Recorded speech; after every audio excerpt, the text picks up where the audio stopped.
my name is Champernell Washington, and I'm a former resident of the Mission of Yahweh. Prior to coming to the Mission of Yahweh, my life was filled with making bad decisions, abusing drugs, and living life like it was no end. I came here not knowing what was ahead. I just knew that I was tired.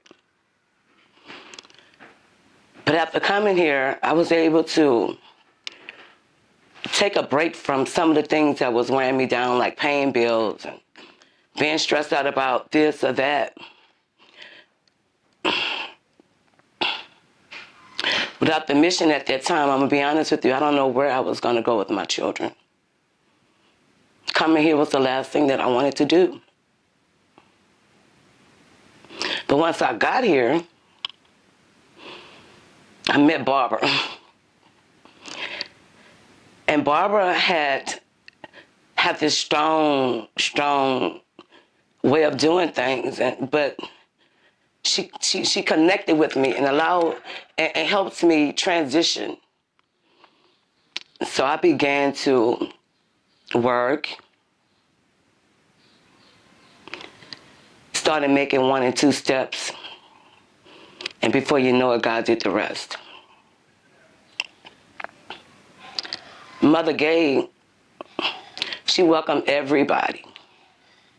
She loves everybody's children. And this time she would just hug me and just say, "Daughter, it's going to be okay. Just take it to God." She was a God-fearing woman. I could still see her when I walked in. I could see her rolling down in her chair. Really? With her all white on. And she'll come during church service. And in a way, it was like part of the conditions, you know. Because I feel like if your spirit man is intact, then you have some kind of, guidance to do things differently. When your spirit man is off, then you're all over the place. You can't make good decisions. And I think that was one of the things that she knew, that we needed to be connected with our higher power. That without him, that we couldn't do. The survival chances are very slim when you're not spiritually connected. And when I got here, I was spiritually, mentally, physically drained. I was maybe 90 pounds soaking wet. And I was just all over the place. But I'm glad that I had a chance to rewrite my story so my children wasn't able to see some of that. They know of it because I tell them, because my life is an open book. I want to be able to give back that was given to me. I don't want to keep it for myself, because it's no good if I keep it for myself.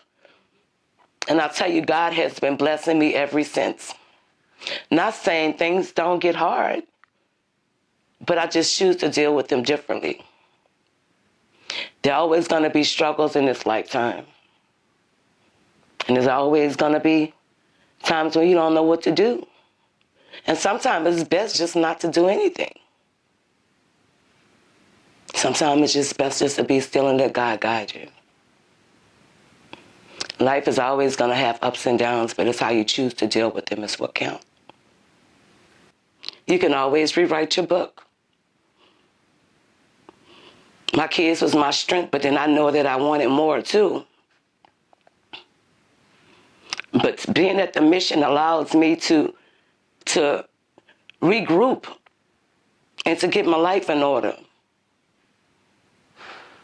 And since leaving the mission, I've still had bumps in the roads, but it's not the same bumps before. So I encourage anyone, you don't have to stay there, and it's okay.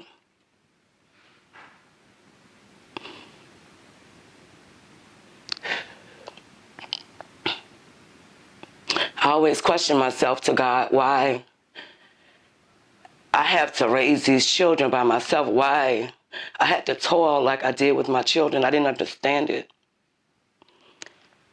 But now when I look back, I can see the reward. I have a college graduate. I have 2 children that are currently serving in the military. One is in Korea. She's in military police, and my son, he's airborne. But if I would have stopped, if I would have given up on me, I wouldn't have been able to push those kids. I wouldn't have been able to give them what they needed to get to where they are. So ladies, you don't have to stay there.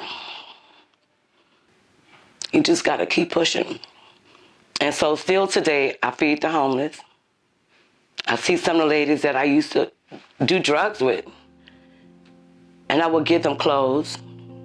And they see me now and they're like, I want to be like that. But you can always rewrite your story.